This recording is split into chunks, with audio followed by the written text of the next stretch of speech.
श्री स्वामी समर्थ स्वामी आहेत या चॅनलवर आपले स्वागत आहे। मौनी अमावस्येवर दान करण्याची परंपरा अत्यंत महत्त्वाची मानली जाते।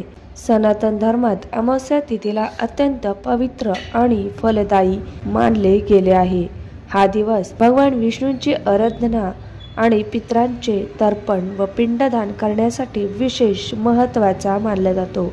अमावस्याच्या सर्व तिथींमध्ये पौष महिन्याच्या कृष्ण पक्षाची अमावस्येला महत्त्वाचे स्थान आहे। पौष महिन्यात येणाऱ्या अमावस्येला मौनी अमावस्या, दर्श अमावस्या असे संबोधले जाते। या दिवशी श्रद्धाळू गंगा आणि पवित्र नद्यांवर स्नान करतात। आपल्या हातून कळत नकळत झालेल्या पापांचे प्रायश्चित्त करतात। मौनी अमावस्येवर केलेले तर्पण आणि श्राद्ध पितरांना मोक्ष प्राप्त करून देतात। त्यांच्या वंशजावर त्यांची कृपा कायम राहते। पंचांगानुसार मौनी अमावस्या पौष महिन्यातील कृष्ण पक्षात अर्थात 29 जानेवारी 2025 रोजी साजरी केली जाणार आहे।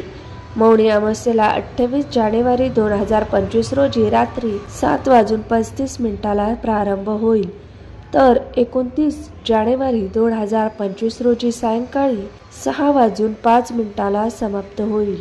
या दिवसाला धार्मिक आणि आध्यात्मिक दृष्टिकोनातून विशेष महत्त्व आहे। या दिवशी आपल्याला काही उपाय करायचे आहे। आपल्या आयुष्यामध्ये खूप अडचणी, कठीण समय येत असतात, तर अशा तिथींना आपण जर उपाय केले तर त्याचा फायदा निश्चितच आपल्या जीवनावर होत असतो। संकट आता येणारच नाही असं नाही, तर संकटांचा आपण वेग थोडा कमी करू शकतो या उपायांनी। तर हा उपाय कोणता हे पाहण्यासाठी व्हिडिओ पूर्ण पहा। तर तुम्हाला या दिवशी काय करायचं आहे, सकाळी लवकर उठायचं आहे। ब्रह्ममुहूर्तावर उठलं तर अतिशय उत्तम। त्यानंतर तुम्हाला तुमच्या अंघोळीच्या पाण्यामध्ये 1-2 थेंब गंगाजल टाकायचं आहे, कारण या दिवशी पवित्र नद्यांमध्ये स्नान करण्याचे महत्त्व खूप आहे। पण आपण पवित्र नद्यांमध्ये स्नान करणे शक्य नसेल तर घरीच गंगाजल टाकल्यास आपल्याला पवित्र नद्यांमध्ये स्नान केल्याचे पुण्य प्राप्त होत असते। या दिवशी आपण नारळाचा अत्यंत प्रभावी असा उपाय करणार आहोत। पहा, नारळाचं महत्त्व आपल्या आयुष्यामध्ये अनन्यसाधारण असं आहे। नारळाचा आपण रोजच्या जीवनामध्ये वापर करत असतो। नारळाचं पाणी आपल्या आरोग्यासाठी अतिशय उत्तम असं आहे। पहा, नारळाच्या झाडामध्ये ब्रह्मा, विष्णू, महेश यांचा वास आहे असे मानले जाते। नारळ भगवान शंकरांना अतिशय प्रिय आहे। नारळावर असणारे 3 डोळे यांचा संबंध भगवान शंकराशी आहे, म्हणूनच नारळ अतिशय शुभ मानला जातो व पूजेत देखील वापरला जातो। तर हा उपाय तुम्हाला अमावस्येच्या दिवशी संध्याकाळी करायचा आहे। फक्त मासिक धर्म किंवा सुतक असेल तर हा उपाय तुम्ही करू नये। तुम्हाला एक नारळ घ्यायचा आहे। नारळ हा पाण्याने पूर्ण भरलेला असावा। हा उपाय करताना तुम्हाला दरवाजे उघडे ठेवायचे आहेत, तसेच सर्व खिडक्या देखील उघड्या करायच्या आहेत।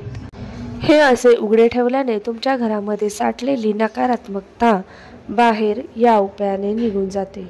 आता तुम्हाला भीमसेनी कापुराच्या 4 ते 5 वड्या घ्यायच्या आहेत। भीमसेनी कापूर नकारात्मकता शोषून घेत असतो, त्यामुळे भीमसेनी कापूर घेण्याचाच प्रयत्न करावा। आता या 4 ते 5 घेतलेल्या वड्या नारळावर ठेवायच्या आहेत व त्या प्रज्वलित करायच्या आहेत। याला कपूर होम असे देखील म्हणले जाते। आता हे जळत असताना तुम्ही श्री स्वामी समर्थ, श्री स्वामी समर्थ या मंत्राचा जप करायचा आहे व संपूर्ण घरामध्ये ते नारळ घेऊन फिरायचा आहे। फक्त टॉयलेट आणि बाथरूम सोडून संपूर्ण घरामध्ये हा नारळ फिरून घ्यायचा आहे।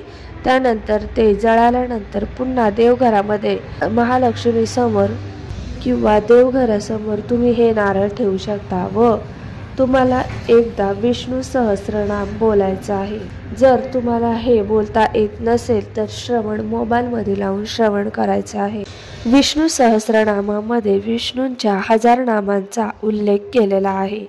मनापासून ते श्रवण करायचं आहे। त्यानंतर आपली जी काही इच्छा, मनोकामना आहे ती माता लक्ष्मी व विष्णूंना सांगायची आहे। मग ती तुमची कोणतीही कठीण इच्छा असो, आर्थिक समस्या असो किंवा आपण खूप मेहनत करत असतो पण मेहनतीचे फळ मिळत नाही, जे काही आहे ते मनापासून देणे सांगायचे आहे। ते नारळ तुम्हाला रात्रभर तिथेच ठेवायचे आहे। दुसऱ्या दिवशी सकाळी तुम्ही हा नारळ वाहत्या पाण्यामध्ये प्रवाहित करायचा आहे। जर तुमच्या इथे ही सोय नसेल तर एका झाडाखाली तुम्ही खड्डा करून हा नारळ तिथे पुरवायचा आहे। तर हा उपाय तुम्ही नक्कीच अमावस्येच्या दिवशी करा। या योगावर केलेले उपाय निश्चितच तुम्हाला फलदायी ठरतील व तुमच्या घरामध्ये अनेक बदल दिसून येतील।